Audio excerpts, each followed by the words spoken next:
Welcome into the Rock Talk Studio, the ultimate review of rock and roll books, documentaries, and movies. And today is a very special show.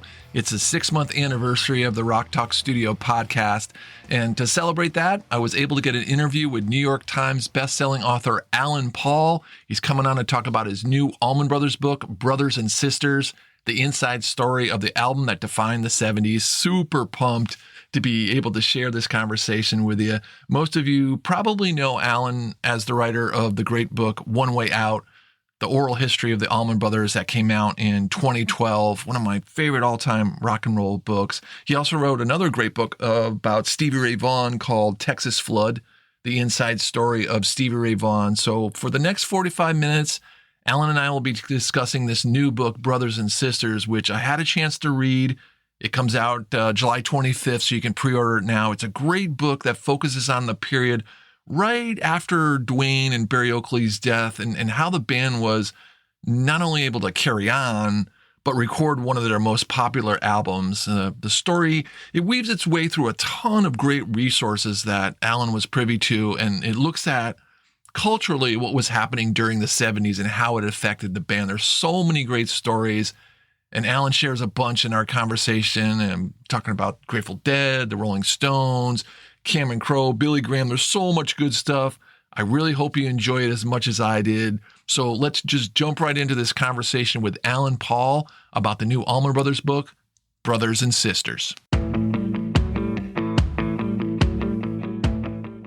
All right, well, first off, let me congratulate you. I mean, this is a really, really well-written book. And as an Allman Brothers fan, I enjoyed every page. So right off the bat, congratulations and thank you. Well, you're welcome, of course, and thank you. It's nice to hear. I poured my self into this book, and it became, I think it became a more ambitious project than I sort of realized. Maybe they all do, because I'm a little overly confident that I can do everything. And so once I get into the middle of them, I'm like, oh, okay, this is more work than I thought. I mean, it seems like a ridiculous thing to say at this point. This is my 4th book, but because every time I get into it, I start off super cocky, and then at some point I go, "Oh my God, this is hard. What am I doing?"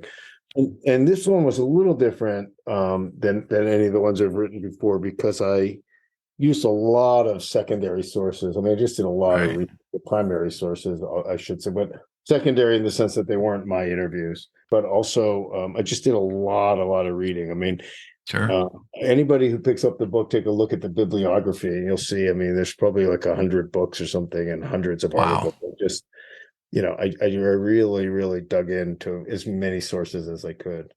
It shows definitely in reading it. And tell me a little bit more about that. I mean, you wrote, the oral history of the Allman Brothers 10 plus years ago. When did you know? I mean, like, what happened? When did you know you wanted to write this book? Well, it's kind of an ironic story, because it was a few years ago, sort of in the height of the pandemic, probably winter of 2021. I was having, during that period, I sort of fled my home in Metro New York. We being my wife and I, 2 of our 3 kids who were around, rented a house in Vermont, and we sort of fled there and had a little bit of time to think. And one of the things I started doing during that period was digitizing a lot of my cassettes. Okay. Interviews from way back. And so I spent some time listening to these old interviews with Greg Allman and Dickie Betts, and appreciating them and being happy that I was getting them into a format off of a cassette tape. But I still was sort of thinking that I was done with writing about the Allman Brothers, and I was looking at some other projects.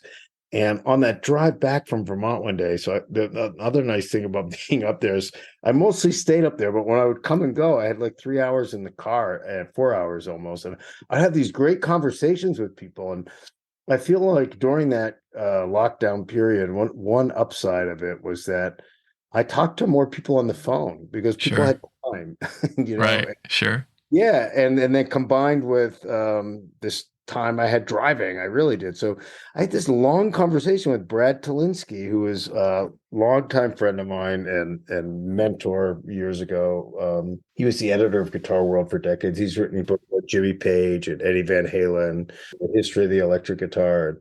we were talking and he was asking me, sort of what's next for you, dude, type of conversation. I was saying, well, I have a few things I'm working on. I really just want to get away from being the Allman Brothers guy.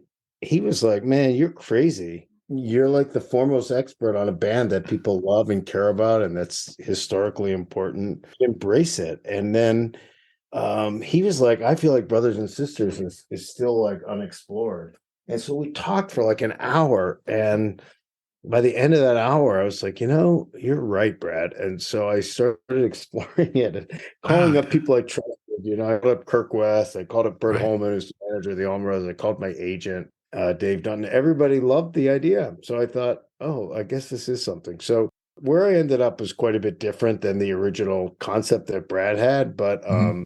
it's not exactly what he was thinking of, but he totally did get me going on the concept. And so I Nice. a big thank you. And he said to me at some point, well, when I was first getting into it, and I was starting to realize how ambitious it was and how hard it was.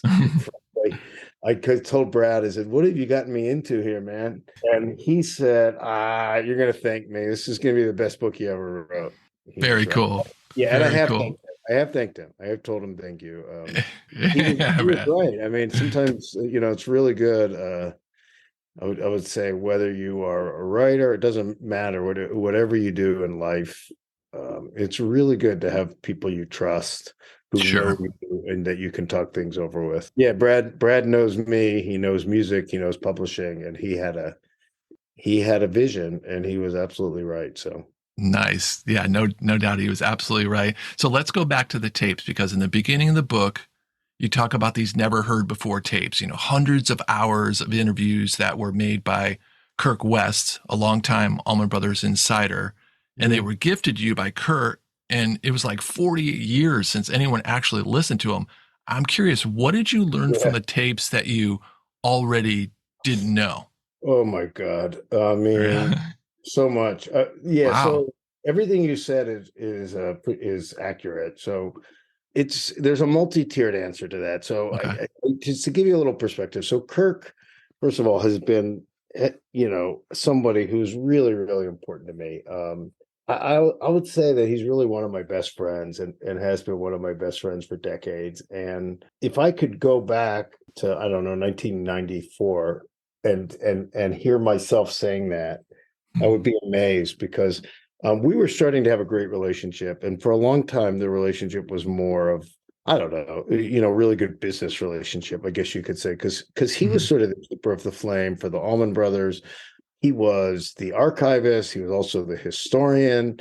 He was the road manager, so he was the keeper of the stage and the Right. backstage door and all this stuff. And we just developed this really good relationship. He knew that I loved the Allman Brothers. He had faith in me, like the articles I wrote. And so he started having me around. So he was sort of the key to me becoming an Allman Brothers insider. People Wow. always ask me that all the time. I Wow. mean, I was just a regular journalist, writing about the band. And in 1991, I was pretty young. I got hired as the managing editor at Guitar World, Mhm. and I started writing about the Allman Brothers. I mean, I already had been writing about them, but now I started writing about them with this national platform. Right. And around that time, they started coming to the Beacon. They were in New York for extended periods, and I had just Yep. moved to New York, so I was around. I interviewed Dickie. I was coming from Guitar World, so my initial relationships were really with Dickie Betts, Warren Haynes, and Alan Woody, two guitarists and a bass player. And they started liking my stuff. Warren moved to New York not long after. He was spending a lot of time there, so I started seeing him around, and so I developed a relationship with him. But Kirk, had told me when I met him that he was writing a book. He had done all these interviews in the 80s. And so at some point, this ties back into Brad. I told Brad about this, Mhm. because Kirk had already helped us with a bunch of things. Like very, very early in my time at Guitar World, we wanted to do a lost interviews, and we did that. The cover story, it was lost and never before, long, not for years, seen interviews with Jimi Hendrix, Jimmy Page, and Dwayne Allman. Ah, sweet. Yeah, remember, this is pre-internet.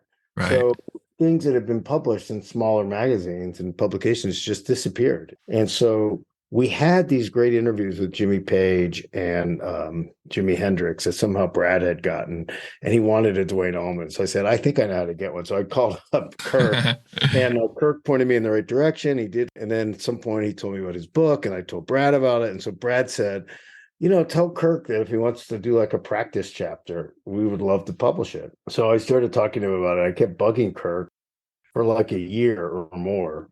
And finally he said to me, I'd love to do this, but I'm not really a writer, and now I've got this job with the Allman Brothers. I just can't really, but I could collaborate on it with someone. And so he lived in Chicago then. I went out to Chicago for 3 days, and I spent 3 days in his basement, smoking cigarettes and looking at through boxes and boxes of photos. Again, this is basically all pre-internet, so you Right. could just go on and find out, so these old photos were just incredible. The story came out great. Kirk liked it. We went back and forth, and that was a transition from like, oh, he's a guy that I do some work with, or I call when I need Allman Brothers stuff, to we're friends. Then he started having me backstage at shows, started hanging around a lot. I was just a guy who was around, and that led to Greg and Dickie and everyone else seeing me, and even if they weren't exactly sure why I was around or who I was, they Right. started to trust me. So when I would do Sure. an interview, then it would be different. And after I'd already started writing on the book, Kirk said to me, I got all these tapes from when I was doing that book. I'm never going to write the book. That's done. It would be cool, you want to use them. So I went down there for GABA, Georgia Allman Brothers Band Association convention, which is sort of like the Allman Brothers convention. I went to Macon with my son, Jacob. And I'm so glad Jacob was there, because not only did I get to have this great time with Jacob, but he's a great photographer, and he took some pictures of Kirk and I putting the tapes together for the first time. And I used a couple of them in the book. Yeah, so Kirk gave this to me. It was incredible, an incredible gift, because for as an author, it's just an incredible thing. For him, it was also like, gee, I put all this time, effort, money, whatever, into doing these interviews, part of his life's work, and nobody's ever going to listen to him. They're Yeah. sitting in a case under his desk in Macon. And he obviously, as I described, we were really good friends by then, and he trusted me and everything else. So he turned them over to me. And so I came home and I started listening to them. Now you ask, okay, what did I learn? The big picture first. What was fascinating to me is that as I first started to really learn the Allman Brothers, so much of it came from Kirk. And in those times, those hours we spent in his basement in Chicago. So the story that I wrote then, which was sort of an overview of the band's whole history, was sort of the template for the history of the Allman Brothers as I came to understand it. I learned more doing One Way Out and then more doing this book, but that Right. was the skeleton. And it was also, the story that had been out there that most people knew. A lot of it came through Kirk. It wasn't just me. And what was fascinating was listening to these interviews when Kirk was learning some of this stuff for the first time. I'm listening to Butch Trucks or Dickie Betts or Greg Allman tell him these things that he synthesized. So that's sort of inside baseball, but that was like fascinating to me. In terms of specific things I learned, I mean, I think, and to give you a little setting, so most of these interviews, they were done over a multi-year period, but most of them were done around 1986 and 87. Okay. And that was a fascinating time for him to be talking to them, because they were broken up. Right. They didn't Right. have any plans to get back together. They were a bit wistful. They weren't bitter. They didn't hate each other. Right.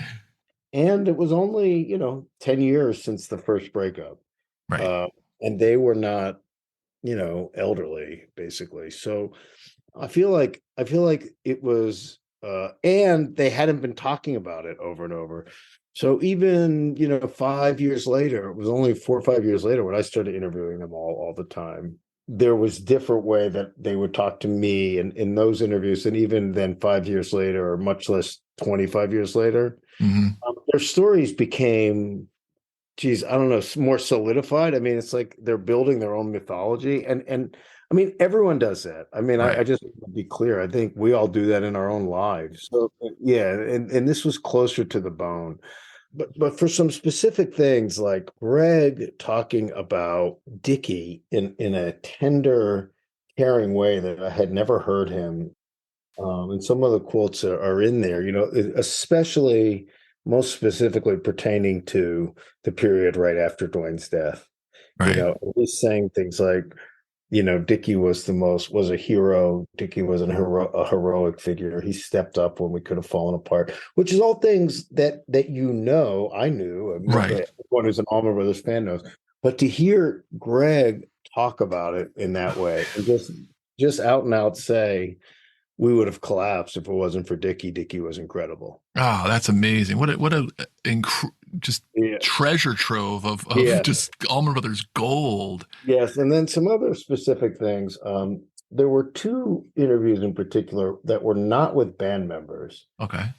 that were really striking. And they're both people who are deceased. And so there was no other opportunity to talk to them. One was with Bill Graham, who I think, most people listening probably know who Bill was. Hmm. Yeah. A huge supporter and fan of the Allman Brothers and the Grateful Dead.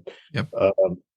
And hearing him speak for well over an hour just about the Allman Brothers and his love for them and his extreme dislike for Phil Walden, the Allman Brothers' original manager, Right. was incredible. Now, I had heard that how Bill felt about Phil. So there wasn't in that anything specifically new exactly.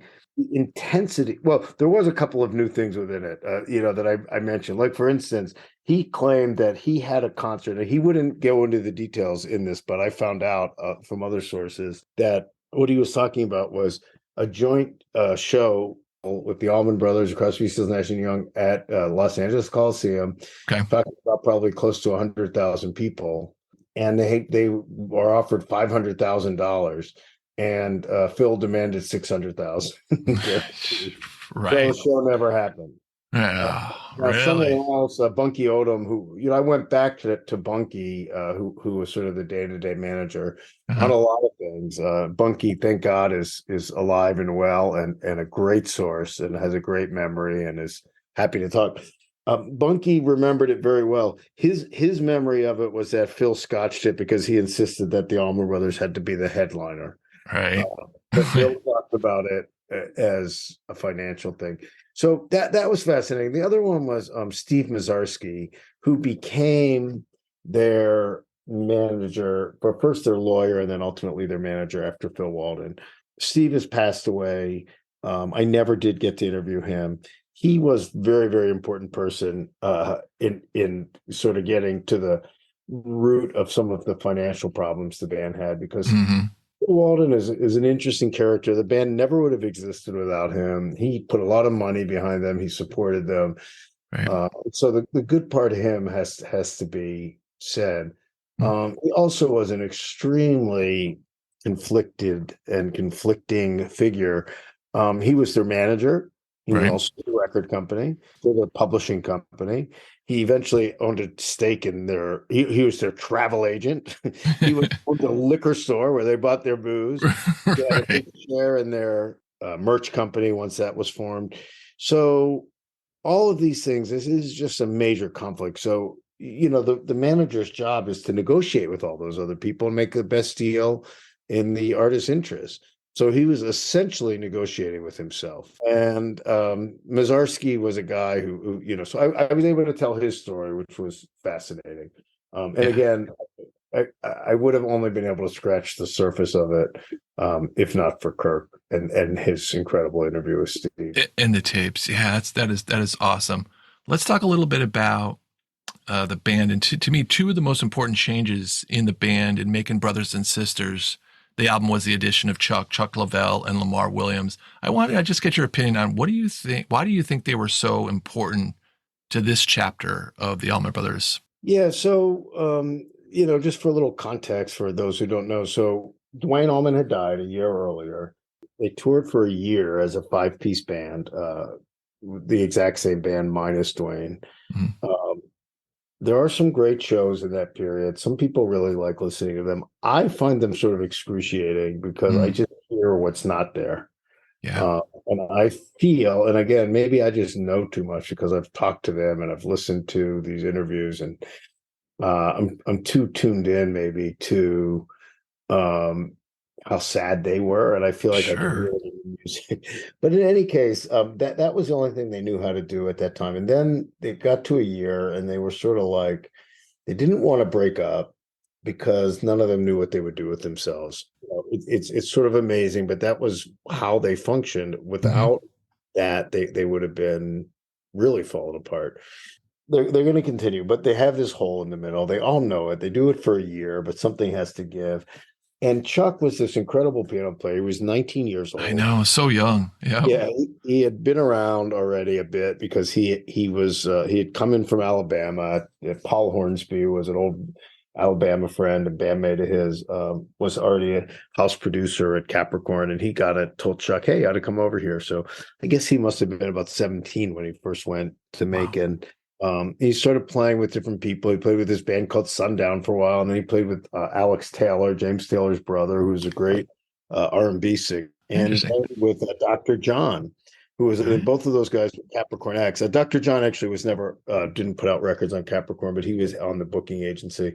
So he was playing with they opened shows for the Allman Brothers. They were totally aware of Chuck. He used to play his piano backs behind the curtain, after he did these opening. The roadie guys would say, "Wow, this guy's incredible," and sort of pointing that out to Greg and Dickie.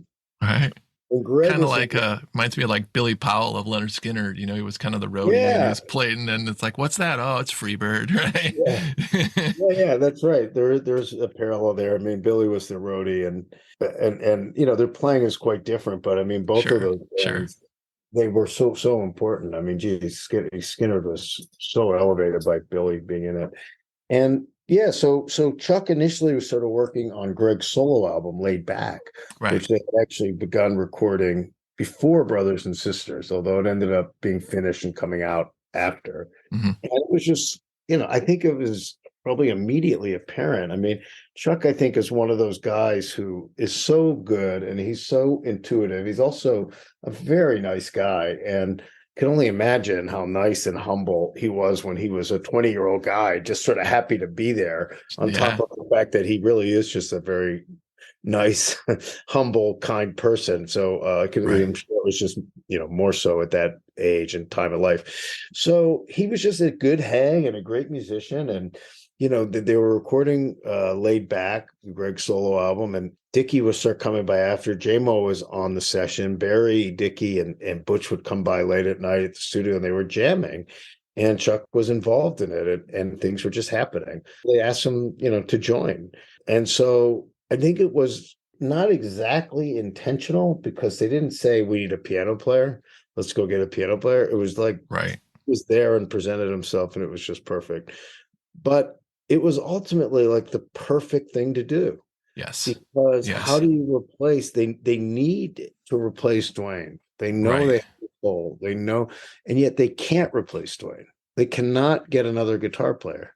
Right. Nobody will accept it or stand for it. It's You made not a possible. good point in the book about that because that's like, well, of course, let's bring someone else in, but you're absolutely right. I mean, where can you go there? So I think Chuck was perfect as Yeah, and it's another keyboard. interesting, since you mentioned Skinner, I mean, just writing an obituary recently for Gary Rosington. Rosington Collins band in a way did something similar, because how do Right. you replace Ronnie Van Zant? I mean, you can't. Yeah, they got a woman, Gary's wife and life companion, but way before that, it was such a good idea. Yep. It's interesting. I hadn't really thought of it that way until I was writing Gary's obituary. And then I was immediately, I interviewed Gary a lot over the years, and I was immediately regretful that I never asked Gary, did you ever think of the comparison to Dwayne and Chuck? But anyhow, it Yeah. strikes me as being an interesting similarity. Anyhow, that worked. That was working great, and Yeah. things were cooking, and they hadn't really played any shows. They were recording. They got 2 songs in, they'd recorded Southbound and Ramblin' Man, and then Barry Oakley dies. Right. He'd been in this horrible funk and depression since Dwayne died. And I cover that pretty extensively in the book. Yeah, Barry died. And that was another thing that was interesting about the tapes. It wasn't anything new I learned about Barry because I knew it, but hearing those guys talk about it as much as they did and as directly and openly and as in depth was pretty intense. It was really, really difficult. Not just his death, but the whole year in between his death was extremely, obviously everybody was in bad shape, but Barry was something else. It was so he died, and then again, they're right back in the same situation. What do we do? And they tried out some different guys, but before they got too far into what they didn't really know who was even ahead in the tryout, so to speak. J-Mo wanted to try out his friend Lamar Williams, who was his best friend from growing up and the guy that he felt was really, really crucial to his own musical development. Mm-hmm. So Lamar came in. He was in New York. He was living in North Carolina, but he was in New York trying out for some bands at that time. And J-Mo got Lamar to come down. They were, having this audition, and there were a couple of songs in, and Butch says, "Hey, have you ever played these songs before?" And he said, "No, I've heard them, but I've never played them."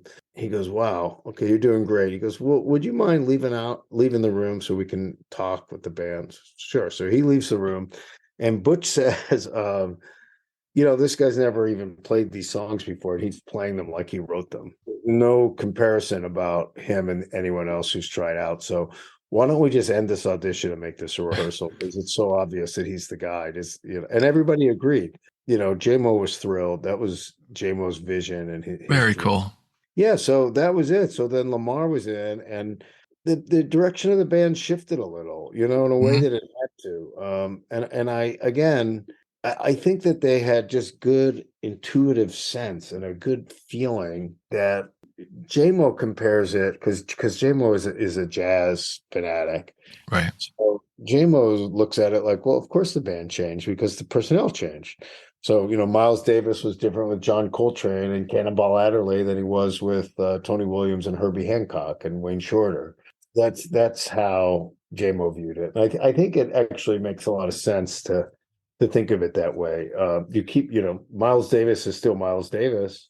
But Right. it doesn't make sense to force Wayne Shorter to play like John Coltrane. He's Wayne Shorter. He's an incredible talent in and of himself. So let him find his way in your music to be himself.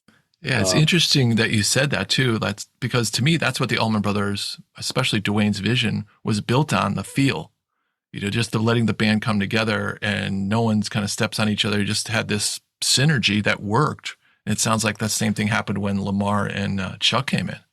Yeah, and nothing could stomp on the concept of what they're supposed to be or sound like more than taking the new guy and saying, learn all these parts. Yeah.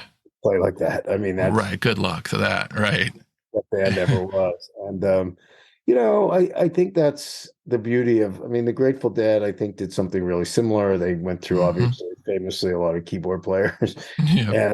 And they sounded different in each era. And even with Dead and Company, O'Teal Burbridge, of course, came from the Allman Brothers. Allman Brothers, right. Told me that in the early days of rehearsing, before they had ever played a gig, he, of course, was trying really, really hard to learn all of Phil Lesh's bass parts.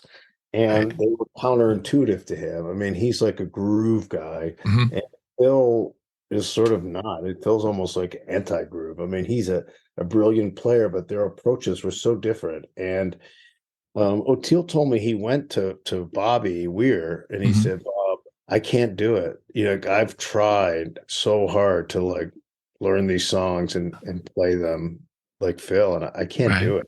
Maybe you should get someone else." And Bob said, "No, what are you talking about? Just be yourself." We always he said, "Jerry and I used to wonder what it would sound like in this band with a regular bass player." Yeah. So, he said that directly. I don't think the Allman Brothers were ever that direct or thought about it really directly, but that was the same concept. It was exactly the same concept. So nice. Yeah, so that was it, and that launched a whole new era of the band. I mean, for a Sure. variety of reasons, it couldn't last that long, which I think I explore.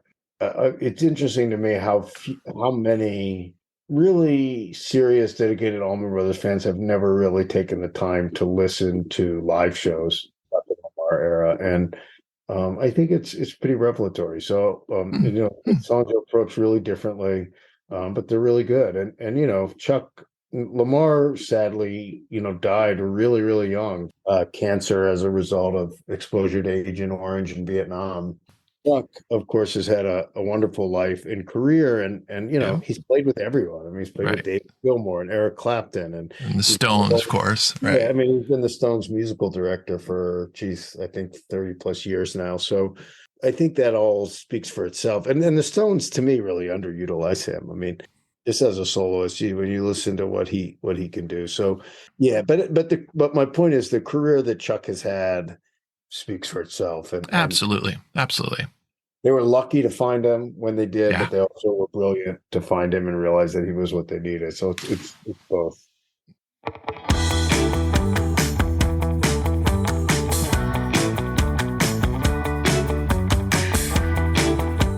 Looking for more recommendations like this great Allman Brothers book to check out? All the 6 months of past shows can be found at rocktalkstudio.buzzsprout.com. You can check them out there. I've reviewed some really great books lately. Bono's memoir was something like I've never read before. That's a great book. Another really unique rock and roll book was called Mysteries in the Music, Case Closed, about unsolved rock and roll mysteries.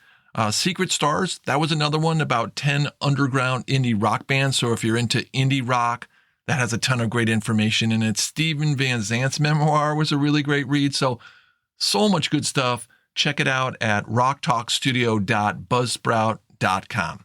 All right, let's get back to the interview with Alan Paul.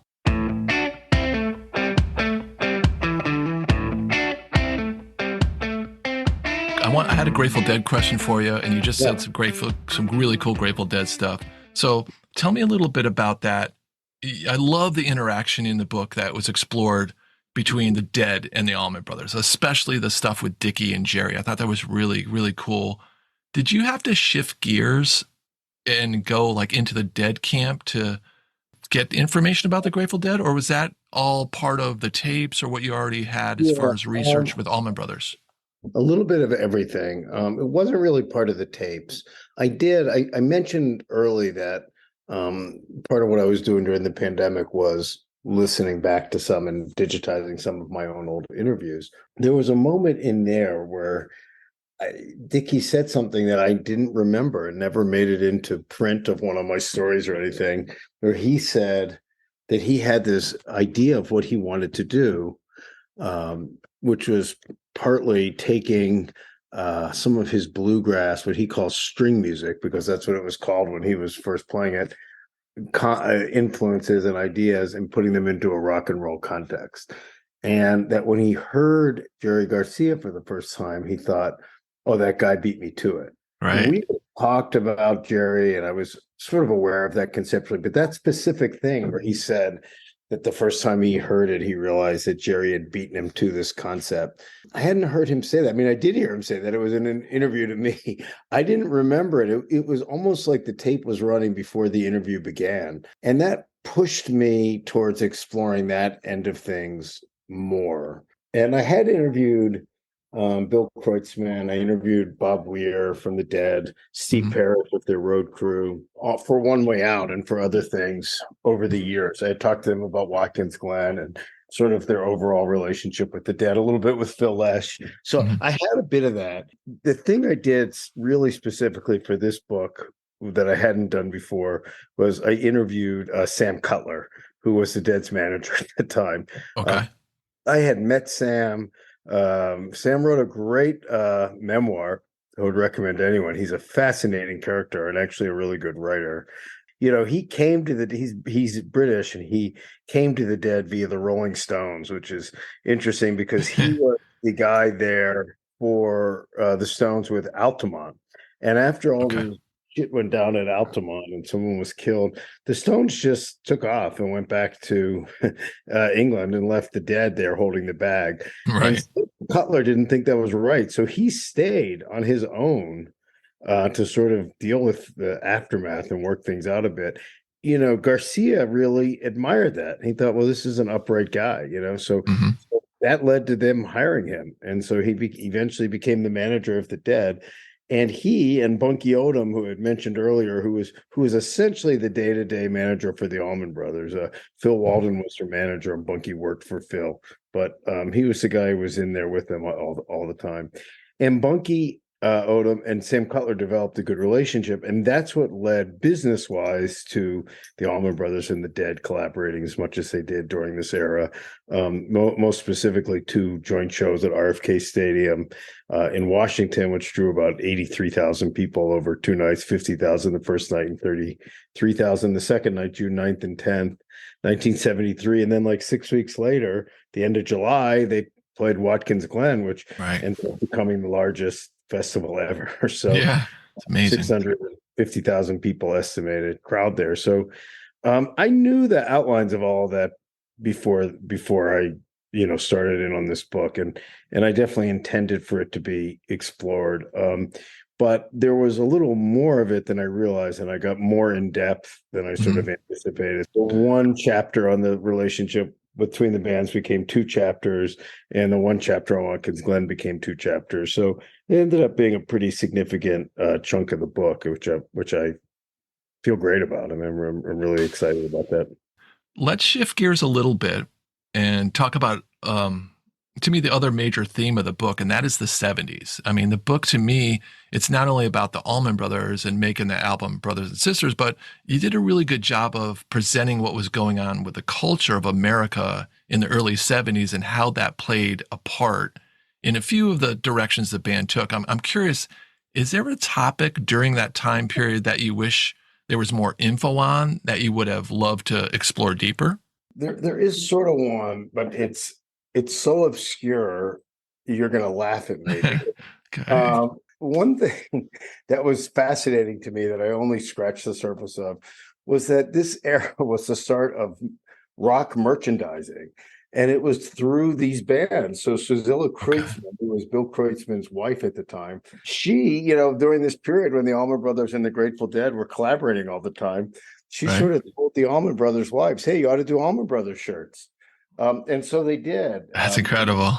Yeah, so they did those. Rose Lane Lavelle, Chuck's wife, she and some of the other wives started working with Susanna Kreutzmann, and they made the first T-shirts. This was a thing that didn't exist. It's amazing. I pinned everything on talking to Susanna through her son Justin Kreutzmann, who's a great filmmaker, and ultimately she never called me. Justin kept telling me she was going to. So it would have only been a couple pages in the book anyhow. It wasn't like a huge thing. Right. Really but it's pretty interesting about the concert T-shirt and how kind of the birth of it there. Yeah, and now it's like a key financial underpinning of this whole business. So I was really interested in that. I thought it was fascinating, and I do mention it, but I would have liked to have gone more into that. But the Carter stuff was really fun for me. I'm a political junkie, and the opportunity to write about it in a way that made sense. A lot of people don't know about the Allman Brothers relationship to Jimmy Carter and how they played such a big role in getting him elected. So, I was sort of honored to tell that story. And also it was just a lot of fun for me.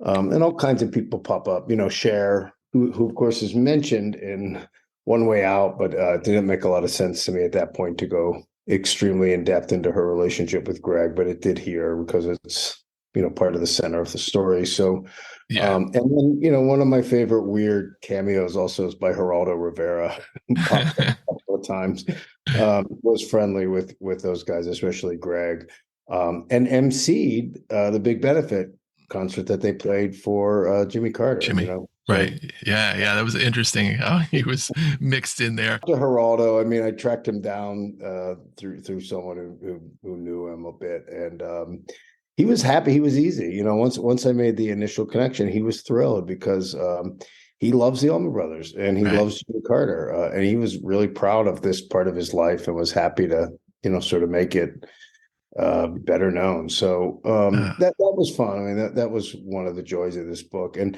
I sort of knew it at the start. I mean, I think if I went back and looked at my proposal, I sort of mentioned all these things and that it was going to be this larger cultural history, but all of mhm. it became a little more so than I mentioned. But I think it worked in a big way. It kind of, to me, it's kind of like a tornado. It's kind of like, there's so much spinning around on the top and there's so much going on. And then on the bottom, this lightning strikes and you got brothers and sisters. Yeah, thank you. That's a good way to look at it. Of all the people that were involved in this story from that era, who do you wish you had a chance to interview or talk to more? And let's pull out Dwayne and Barry. But who was there anybody that stands out? You're like, oh, I wish I could have had a little bit more time with them, or I wish I could have talked to them that I didn't get a chance to talk to them. Not so much. I mean, the one person, and he's for some reason escaped me for multiple books, is Jackson Brown. Oh, Uh, okay, not a huge role, but an important role. He was a very sure, big influence on Greg, Greg. Yeah. on Greg's songwriting, and on Laid Back, which I explore in depth here. Greg Mhm.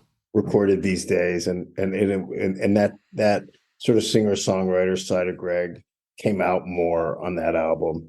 Right. And I would have really liked to talk to Jackson, and somehow he just escaped me. It's not the first time. So I love Jackson Brown music, but I'm very frustrated by that. He's like the one that keeps getting away. The flip side of that is Cameron Crowe. I didn't met briefly, but interviewed him, prior to this book. Ended up interviewing him several times. He was extremely supportive. I've Yes. developed a nice relationship with him, which is really meaningful to me. His journalism played a huge role in this era of the Allman Brothers, and Hmm. I read a lot of the articles and cite them as sources in this book. And then, of course, his movies, Almost Famous. Sure. Having his respect and cooperation and dare I say now, maybe even friendship, has been really, really special to me. And that's really totally a result of this book. Yeah, that's very cool. I mean, he said some nice stuff about the book. Almost Famous is my favorite rock and roll movie, so I'll just put that out there. I'm a huge Yeah. Cameron Crowe fan, so I mean, he played a huge part in interviewing those early days of the Allman Brothers when he Yeah. was so And, and young. and Almost Famous 100% came out of his experience with Right. the Allman Brothers. And, I was able to tell that story in depth here, and having his cooperation and support was great.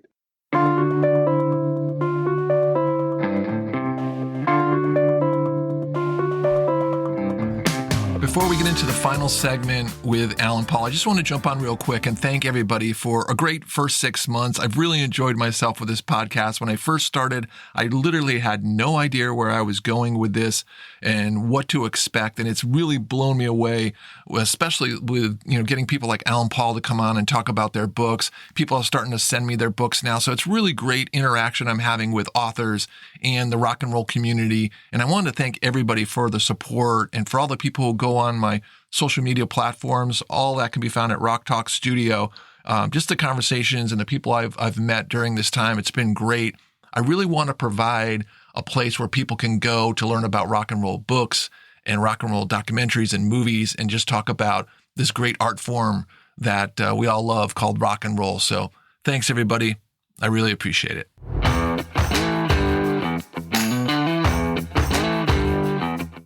Let me give you a what if question.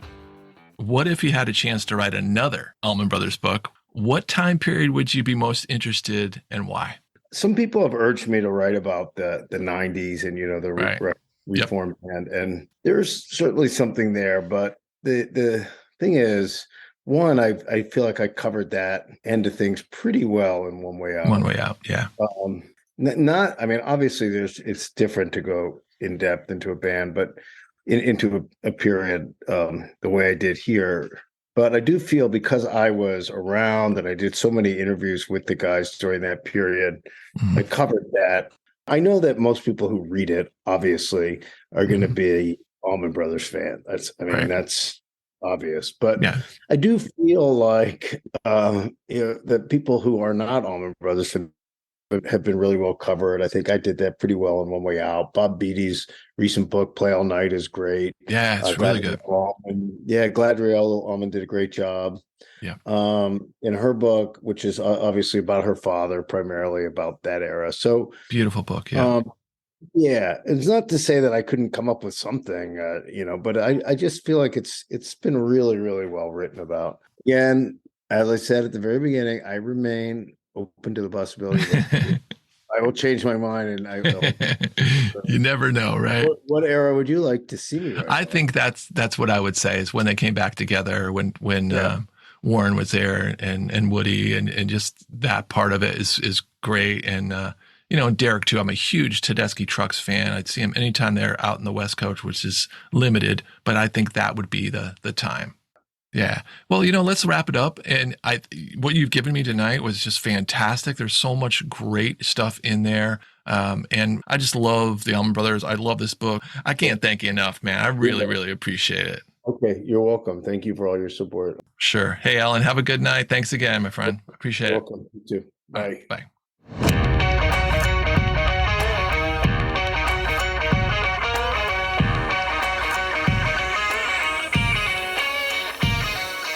And that wraps up my interview with Alan Paul about the great new Allman Brothers book, Brothers and Sisters. I can't recommend this book enough. It's highly recommended. Such a great read. It comes out July 25th, so go out and pre-order your copy now. All right, tear it down, pack it up, and head on down the road. We'll see you next time in the Rock Talk studio.